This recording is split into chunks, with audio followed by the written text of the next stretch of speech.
You ask Tiger to solve. This deals with linear equations with one unknown.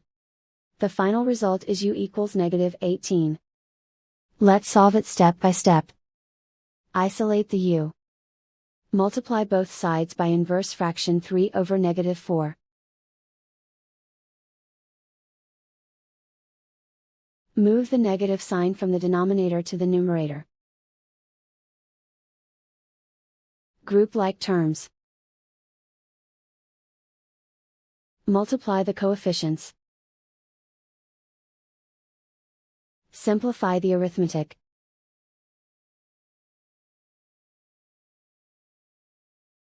Move the negative sign from the denominator to the numerator. Multiply the fractions. Simplify the arithmetic.